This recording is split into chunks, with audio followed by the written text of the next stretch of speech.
ओ, बहुत बड़ी बात कह रहे हैं आशुतोष। हाँ बोलिए अनुप्रिया, बोलिए क्या कह रही हैं अनुप्रिया, बोलिए।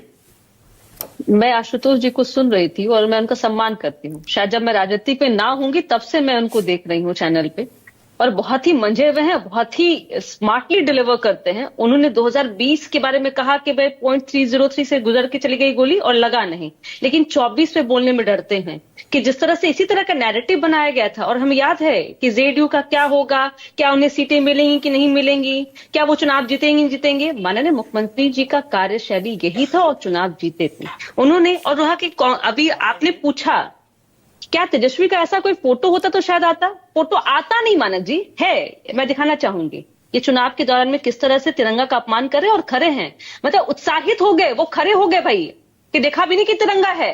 तो तब ये राष्ट्र का अपमान नहीं हुआ। देखिए राजनीतिक का विषय यह है कि बिहार में चुनाव है और चुनाव में लोकप्रिय और लाडले मुख्यमंत्री नीतीश कुमार है, क्योंकि काम है, 20 वर्ष का काम है मानक जी। देखिए मानक जी आप भी, मुझे देखिए आपका भी लंबा समय रहा है, आपने बिहार को देखा होगा, कवरेज भी किया होगा, देखे होंगे बिहार की स्थिति। एक समय था डॉक्टर, क्या प्रोफेसर, इंजीनियर्स, व्यापारी, कोई बिहार में रहना नहीं चाहता था मानक जी। आज वही बिहार है। देखिए कल आपने देखा होगा कि किस तरह से खेल कूद अब बिहार में हो रहा है।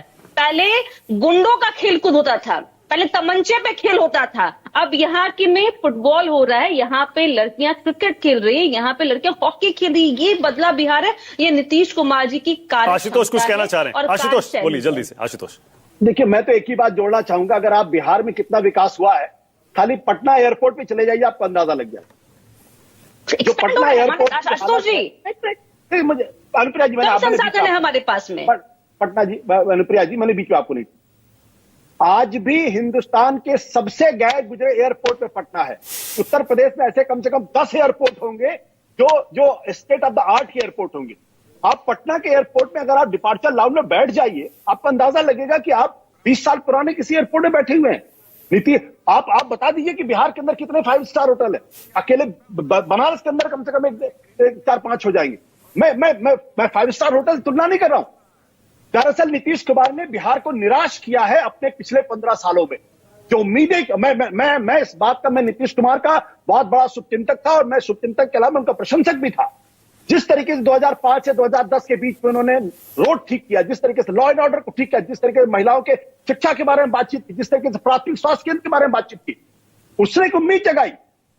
आप पिछले 20 सालों के अंदर बिहार को पर कैपिटा इनकम में आखिरी पायदान से 2-3 पायदान भी ऊपर नहीं लेके आ पाए।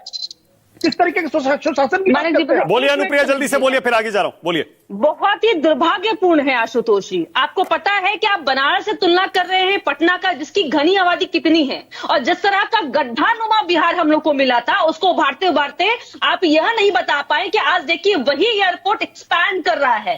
हमारे लिए कितनी मुश्किल है उस लैंड को एक्वायर करना जहां पे घनी आबादी है, उसके एवज में उन परिवारों को जमीन देना। लेकिन आज भी आशुतोष जी, मैं आपका निमंत्रण मैं आपको देती हूँ कि आइए आप पटना और आप देखिए एयरपोर्ट किस तरह से नीतीश कुमार जिस पे कार्य कर रहे हैं। और वही बिहार जहां मात्र एक एयरपोर्ट हुआ करता था, आज दरभंगा में भी, दिल्ली से आप यहां चले आ सकते हैं। हम पूर्णिया में भी एयरपोर्ट खोल रहे हैं।